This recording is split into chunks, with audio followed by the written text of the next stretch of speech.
comme ni ngeen ko xamee Sénégal mi ngi traversé ay moments yu trouble yooyu ce n'est pas la peine ñu ciy dellu si parce que ku nekk yaa ngi koy vivre ca fa nga ne ku nekk yaa ngi xam lan la doon mais d'abord di mastaw ñi nga xam ni tey jii nii ñoom ñoo nekk ci prison yi ñu arrêté leen keroog ci bi manifestation yi amee ak ñi nga xam ni ñoo ngi continuer di leen arrêté ba bërki démb ku mel ne El Malick ku mel ne le docteur Niang ku mel ne ñeneen ak ñeneen comme le maire Bilal de Kër Massar nga xam ni tey jii nii ku nekk xam na ni ñoo ngi leen di teg lu dul yoon di jaale ñi nga xam ni ñoo ci perte seen bakkan di jaale seeni famille di jaale sénégalais yëpp mais comme ni ñu koy yàgg di waxee le président Macky Sall moo dugal Sénégal ci cycle bu infernal dugal Sénégal ci cycle bi nga xam ni bi nu amee sunu indépendance ba tey cycle boobu Sénégal moo ci dugg rapport bi mu établir avec son opposition mosu fi am et loolu lépp moo waral yi nga xam ni moo am nii tey mais di ko fàttali parce que fàttali dafa baax que quelles que soient ses intentions quels que soient ses moyens de répression nous continuerons à lui faire face parce qu'il ne s'agit pas justement de lui, il ne s'agit pas de nous, mais il s'agit de notre démocratie, il s'agit des libertés yi nga xam ni biñ koy tabax moom nekkaguloon président biñ koy tabax ñun ñoo nekkoon opposition bi di ko incarner pour wax ni am na lu ko jiitu am na ñu ko jiitu et loolu na ko xam ni duñ ko bàyyi mu koy def nam ko neexe di rassurer et c'est important tous les militants des partis les sympathisants des partis de Yewwi Askan Wi di rassurer l'opinion sur la détermination des leaders. Vous savez ce qu'il faut surtout éviter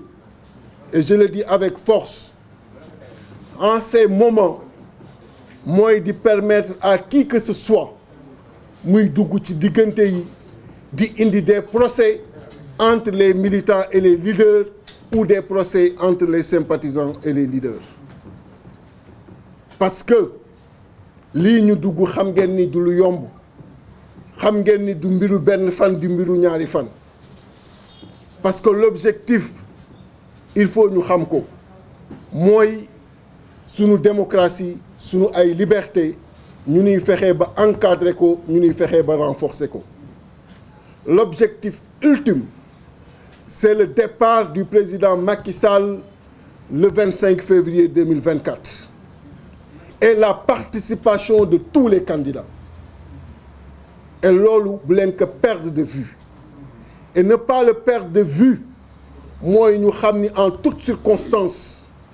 dañ war am un mental solide war am une capacité de résistance et de résilience mën en toutes circonstances relever wu faire face et xam ni c'est le président Macky Sall qui est dans une entreprise de destruction de ce pays-là. Être dans une entreprise de destruction de ce pays weesuwul tous les droits yi nga xam ni moom la constitution bi jox citoyens yi nga ni droits yooyu duma leen ko nangul et tous les droits yu ma constitution bi jox dinaa ko jël ba jël yeneen yu ma joxul ku nekk ci loolu yow yaa nekk ci entreprise de destruction du pays là et j'ai l'habitude de le dire situation day am bu fekkee ni remonté woo ci cause yi nga yam ci conséquences yi da lay yóbbee nga jaawale dans la situation qui est victime et qui est le coupable mais le coupable dans tout ce qui arrive aujourd'hui n'est personne d'autre que le président Macky Sall qu'est-ce qui peut expliquer que ñu ni la loi est là pour tout le monde? Qu'est-ce qui peut expliquer que ñu ni tous les citoyens dañ leen war traiter d'égale dignité et que un citoyen sénégalais nga convoqué ko ni ko telle heure war na la fekk palais de justice mu ni dinaa ñëw yegg si heure boobu nga ni ko non pas que da nga war yegg si heure boobu mais man maa lay tànnal fan ngay jaar ba nga yegg si lan moo mën expliquer loolu ci biir Sénégal ba indi lii mu indi ci le président Ousmane Sonko di ko massaw ci li nga xam ni tey jii nii moo li am ba ñëpp xam ni ci état de santé bi mu nekk nii. kon ku def loolu ni yaay jaar fii waroo jaar fii te war permettre à un citoyen mu jaar fu ko neex pour mën a répondre à la justice kooku mooy responsable de ce qui se passe aujourd'hui mais na génne lu ko neex na def lu ko neex mais du tere ñun tous les jours il nous verra et on lui fera face moo tax la coalition Yewwi Askan Wi xam ngeen ko mooy coalition bi mu bañ a dégg les leaders de Yewwi Askan Wi xam ngeen ko mooy leaders yi mu bañ a dégg leaders yi mu bañ a dégg moo tax muy fexe ba tous les jours ku ci candidat mu xool nu mu lay éliminer ba tous les jours ñuy gën a rapprocher élection muy xool yan pexe lay def ba du bokk mais le président Macky Sall gis ngeen interview bi mu def bërki démb Express ku doon laam-laamee ni dafa bëgg doon candidat à la présidentielle je pense que loolu leer na ci bopp yi ki nga xam ni dafa nii oui nii non ci benn mbir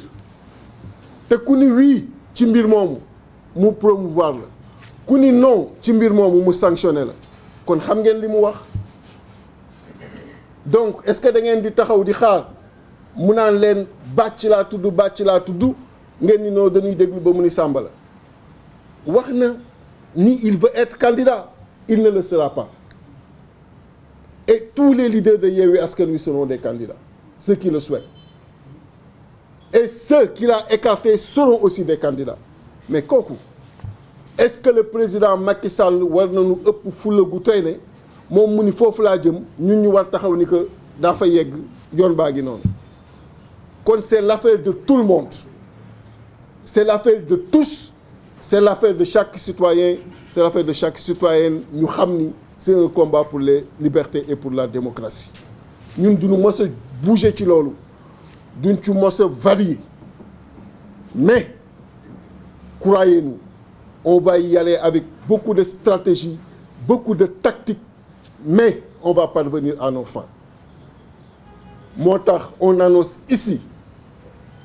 le président Macky Sall na ko dégg que le 29 on va faire une marche bi nga xam ni dina tàmbalee rond-point université ba rond-point Médina di ci woo tous les Sénégalais fu ñu mën a nekk ci àdduna bi ñu ñëw ànd ak ñun ci marche boobu kii toog di Abbas Fall dugal na demande d'autorisation bi depuis lors le 30 Yewwi Askan Wi commencé na travailler à travers ses bases ci 46 départements bi ci Sénégal pour que partout mu am également des marches le 30 les coordinations départementales ñoom it commencé nañu déposer demande de lettre d'information yi le 3 avril Yewwi Askan Wi également dina organiser des marches sur l'étendue du territoire national loolu lépp pour xamal le président Macky Sall que fu détermination am yam ci dina nasaxal sunu démocratie fala sunu détermination tàmbale ni que daanu taxawu sunu démocratie fu pexeem yam pour nasaxal sunuy liberté ñu wan ka ni fala sunuy pexe tàmbali pour taxawu sunu ay liberté et di ko demander dans les plus brefs délais mu libérer tous les détenus politiques gis nga opposition ak pouvoir yàgg na ñuy séq réew mi ñoo ngi koy wax léegi yàgg na am ay arrestation manifestation ñoo ngi koy wax léegi mais amul détenu bu nu mas fanaanloo ci commissariat à minuit 1h le plus souvent libéré nañu ñëpp ñibbi y a qu'avec ce régime là ngay gis ñuy jël naan ñoo ngi yóbbu ay instructions di jël naan ñoo ngi def ay informations judiciaires le président Abdoulaye Wade quelle opposition la amul woon devant lui mais il a toujours fait preuve d'élégance même quand il était dans l'opposition qu'est-ce qu'il n'a pas fait pour l'opposition mais le président Macky dafa xamul opposition il n'a fait que 3 ans dans l'opposition il venait fraîchement d'être débarqué moo tax xamul lan lay tekki mais bu fekkee ni foog na ni jël gendarme yi jël policiers yi tekk ci diggante bi di persécuter les populations mooy tax tey jii nii mu mën a def sunu république bi transformé ko tey jii nii en royaume il se trompe parce qu'il n'est pas un roi donc loolu na ko xam di wax encore une fois à tous les militants responsables sympathisants des différents partis politiques au-delà à tous les citoyens sénégalais ñu retenir ces dates-là pour que encore une fois ñu taxawu sunu démocratie taxawu les libertés loolu mooy plan d'action bi nga xam ni Yewwi Askan Wi retenir na ko di leen gërëm di leen sant wasalaam.